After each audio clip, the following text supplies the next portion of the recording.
नमस्कार दोस्तों, चलिए जानते हैं देश दुनिया की 25 बड़ी खबरों को फटाफट। और आप लोग इस न्यूज को कहां से देख रहे हैं और किस जिले से देख रहे हैं, कमेंट करके हमें बताइए ताकि उस जिले का न्यूज कवर करने में हमें आसानी हो। तो चलिए चलते हैं आज की ताज़ा खबरों की तरफ। 10 दिनों से ज्यादा चल रहे हैं बीपीएससी छात्रों की धरना प्रदर्शन एवं आंदोलन को देखकर सीएम नीतीश कुमार ने पहली बार तोड़ी अपनी चुप्पी। डिप्टी सीएम सम्राट चौधरी ने मीडिया के सामने अपनी बात रखी। डिप्टी सीएम सम्राट चौधरी ने कहा कि इस पर फैसला लोक विहार सेवा आयोग ही लेगा। बक्सर के रेल यात्रियों के लिए अच्छी खबर सामने आई है। दरअसल नए साल से बक्सर जंक्शन पर वंदे भारत के ठहराव को मंजूरी मिल गई है। इसके अलावा टाटा आरा एक्सप्रेस को टाटा बक्सर एक्सप्रेस के रूप में विस्तारित किया गया। वंदे भारत की सवारी भी जिले के लोगों के लिए उपलब्ध हो गई। बक्सर में शिक्षा के क्षेत्र में भी नया बदलाव आया है। पूर्व प्राइम मिनिस्टर मनमोहन सिंह को श्रद्धांजलि देने पर भाजपा और कांग्रेस के बीच उठा यह विवाद थमने का नाम ही नहीं ले रहा है। इसी कड़ी में भाजपा ने राहुल गांधी पर भी हमला बोला दिया है। भाजपा के नेताओं ने कहा है कि एक तरफ पूरा देश पूर्व प्राइम मिनिस्टर मनमोहन सिंह के निधन पर शोक मना रहा है, तो वहीं दूसरी तरफ राहुल गांधी नया साल मनाने के लिए वियतनाम जाने के लिए उड़ान भर चुके हैं। इससे पहले भाजपा के नेताओं पूर्व प्राइम मिनिस्टर मनमोहन सिंह के अस्थियां विसर्जन में कांग्रेस और गांधी परिवार से किसी के नहीं पहुंचने पर लताड़ लगाई थी। हालांकि बाद में कांग्रेस ने इसको लेकर सफाई भी दी थी कि यह कदम निजता का सम्मान करते हुए उठाया गया था। राहुल गांधी पर ताजा हमला बोलते हुए भाजपा के आईटी सेल प्रमुख अमित मालवीय ने ट्विटर पर पोस्ट किया है। इस पर उन्होंने लिखा है कि पूरा देश पूर्व प्रधानमंत्री मनमोहन सिंह के निधन पर दुख में डूबा हुआ है। वहीं कांग्रेस नेता राहुल गांधी नए साल स्वागत करने के लिए वियतनाम जा रहे हैं। मालवीय ने राहुल गांधी पर पूर्व प्रधानमंत्री के निधन पर सियासत करने और इसका फायदा उठाने का भी आरोप लगाया। उन्होंने लिखा है कि गांधी परिवार और कांग्रेस सिखों से नफरत करता है। यह मत भूलिए कि इंदिरा गांधी ने दरबार साहिब का अपमान किया था।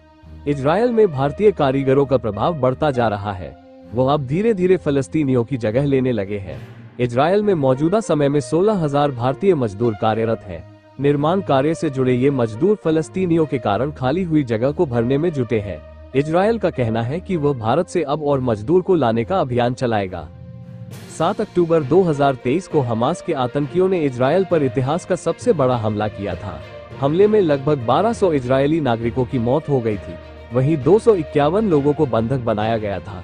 इसके बाद इजरायल सरकार ने अपने यहाँ फलस्तीनियों के प्रवेश पर रोक लगा दी। इजरायल सरकार ने फलस्तीनियों की जगह भारत से कामगारों को बुलाने का फैसला किया है। हमास के बाद इजरायल ने लेबनान सीमा पर हिजबुल्लाह से जंग लड़ी। सीधे टकराव में दोनों तरफ भारी नुकसान हुआ। जंग के बीच बड़ी तादाद में भारतीय मजदूर बिना डरे इजरायल पहुंचे और संकट काल में इजरायल के निर्माण में भागीदारी निभाई। भारत से इजरायल पहुंचने वाले ऐसे ही एक मजदूर है राजू निषाद। वो मध्य इजरायल के बीर याकूब शहर में काम करते हैं। राजू उत्तर प्रदेश के रहने वाले हैं। प्रधानमंत्री नरेंद्र मोदी ने 29 दिसंबर को देश के विकास में भारतीय फिल्म और मनोरंजन उद्योग के प्रभावशाली योगदान की सराहना की। पीएम मोदी ने सिनेमा के माध्यम से दुनिया को भारत की सॉफ्ट पावर से परिचित कराने के लिए सिनेमा की मशहूर हस्ती राज कपूर को श्रेय दिया। प्रधानमंत्री ने कहा कि राष्ट्र फिल्म और मनोरंजन उद्योग की कई मशहूर हस्तियों की शताब्दी मना रहा है, जिनके योगदान ने एक भारत श्रेष्ठ भारत की भावना को बनाए रखा है। इस दौरान पीएम मोदी ने महान गायक मोहम्मद रफी की भी प्रशंसा की और उनकी आवाज को जादुई और दिल को छू लेने वाला बताया। उन्होंने कहा कि युवा पीढ़ी ने रफी के संगीत के साथ खुद को आज भी जोड़े रखा है। 117वें एपिसोड में प्रधानमंत्री ने संबोधित करते हुए कहा, मैं एक भारत श्रेष्ठ भारत की भावना को मजबूत करने के लिए फिल्म और मनोरंजन उद्योग को भी बधाई देना चाहता हूँ। 2024 में हम इस क्षेत्र की कई हस्तियों की 100वीं जयंती मना रहे हैं। इन हस्तियों ने भारतीय सिनेमा को वैश्विक पहचान दिलाई है। राज कपूर उनमें से एक थे। राज कपूर जी ने फिल्मों के माध्यम से दुनिया को भारत की सॉफ्ट पावर से परिचित कराया। केदारनाथ धाम में लगभग 2.5 फीट बर्फ जमा है। यहाँ पिछले 3 दिन से सभी पुनर्निर्माण कार्य बंद है। धाम में अब 2 कार्यदायी संस्थाओं के लगभग 100 मजदूर रह गए हैं। इधर पैदल मार्ग पर भी काम बंद है। केदारनाथ पुनर्निर्माण से जुड़े लोनिवी के अधिशासी अभियंता विनय जीवान ने बताया, सभी मजदूर केदारनाथ से लौट आए हैं। धाम में अब गावर कंस्ट्रक्शन और वुड स्टोन कंस्ट्रक्शन के 100 मजदूर व कर्मचारी हैं। बर्फ से सभी कार्य बंद हो गए हैं। बर्फबारी से बद्रीनाथ हाईवे हनुमान चट्टी से आगे और मलारी हाईवे भापकुंड से आगे बंद है। प्रशासन ने चमोली मंडल उखीमत कुंड हाईवे पर जेसीबी से बर्फ हटाकर वाहनों की आवाजाही शुरू करवा दी है, लेकिन पाला जमने से वाहनों की आवाजाही खतरनाक बनी हुई है। बद्रीनाथ हाईवे हनुमान चट्टी से आगे करीब 1 फीट तक बर्फ है। यहाँ रड़ांग बैंड और कंचनजंगा के पास हाईवे बर्फ से ढका हुआ है। बीआरओ की ओर से बर्फ हटाने का काम शुरू कर दिया है। 2 दिन से हो रही बारिश और बर्फबारी के बाद अब ग्रामीण क्षेत्रों में लोग दुश्वारियों का सामना कर रहे हैं। निजमला घाटी के पाना, ईरानी, झीझी, सुतौल, कनौल, रामनी, पडेर गांव, अवानी आदि गांवों में खेत खलियान, सड़क और पैदल रास्ते बर्फ से ढक गए हैं, जिससे ग्रामीणों को आवाजाही में दिक्कतें आ रही हैं। महिलाएं सूखी लकड़ी और चारा पत्ती लेने भी नहीं जा पा रही है। रविवार सुबह धूप खिलने से लोगों को कड़ाके की ठंड से निजात मिली, लेकिन बर्फबारी वाले क्षेत्र अभी शीतलहर की चपेट में है। ईरानी गांव के चंदू नेगी का कहना है कि गांव में करीब 1 फीट तक बर्फ है। महिलाएं चारा पत्ती लेने भी नहीं जा पा रही है। रामनी गांव के निवर्तमान ग्राम प्रधान सूरज पनवार का कहना है कि गांव के रास्तों पर बर्फ जमा होने से फिसलन बढ़ गई है। नंदानगर रामनी सड़क पर भी कई जगहों पर बर्फ जमा होने से वाहनों की आवाजाही खतरे के बीच हो रही है। मुख्यमंत्री पुष्कर सिंह धामी से सोमवार को मुख्यमंत्री आवास में मेजर जनरल मनोज तिवारी ने की भेंट। उन्होंने कहा कि अग्निवीर भर्ती में उत्तराखंड से 4500 अभ्यर्थियों का चयन किया गया है। 2000 रिक्त पदों पर भी जल्द से जल्द भर्ती की जाएगी। मेजर जनरल मनोज तिवारी ने कहा कि आने वाली भर्तियों में भी राज्य से अधिक युवा प्रतिभाग कर सके, इसके लिए राज्य और जनपद स्तरों पर कैंप लगाए जाएंगे। मुख्यमंत्री पुष्कर सिंह धामी ने कहा कि उत्तराखंड सैनिक बहुमूल्य प्रदेश है। उन्होंने कहा कि उत्तराखंड में होने वाली भर्तियों में सेना को पूरा प्रशासनिक सहयोग दिया जाएगा। सेना द्वारा राज्य में जो कैंप लगाए जाएंगे, उसमें राज्य सरकार द्वारा हर संभव सहयोग दिया जाएगा।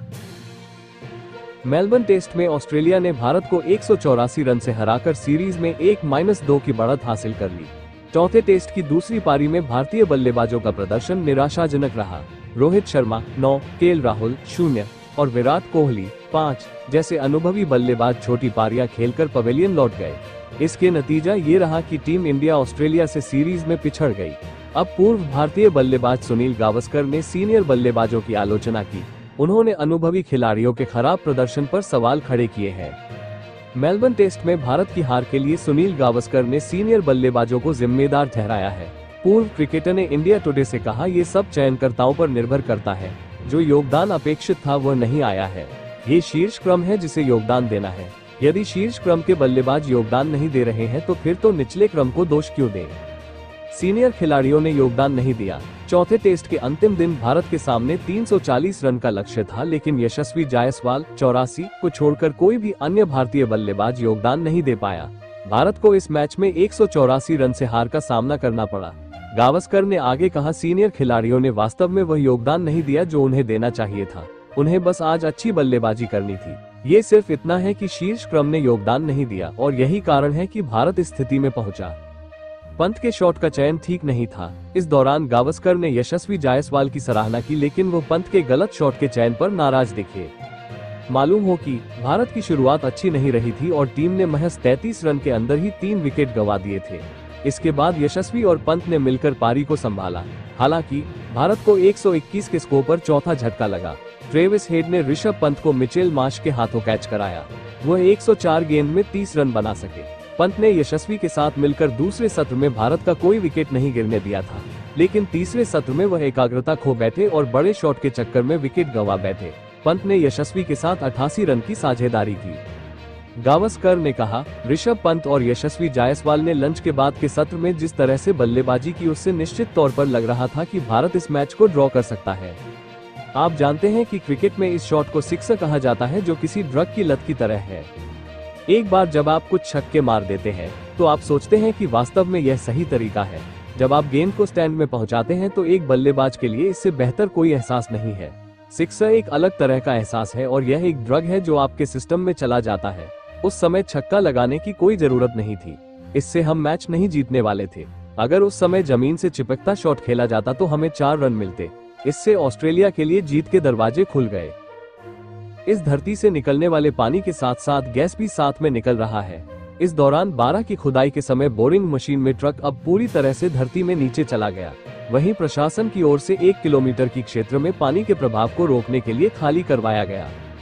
खुदाई वाले स्थान पर अधिकारी मौके पर पहुंचे। किसान के खेत में बोरवेल से खुदाई किया गया। उस मौके पर ओएनजीसी के अधिकारी भी मौके पर पहुंचे और जमीन से पानी के साथ आ रही गैस की भी जांच किया गया।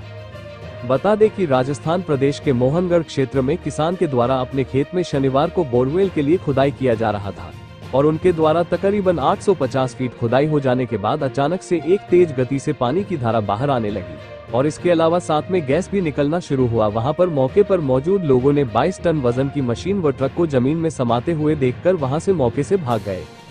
बता दें कि 36 घंटे से भी अधिक लगातार जमीन से पानी बाहर प्रेशर के साथ निकल रहा है और यह मीठे पानी के साथ बाहर आ रहा है।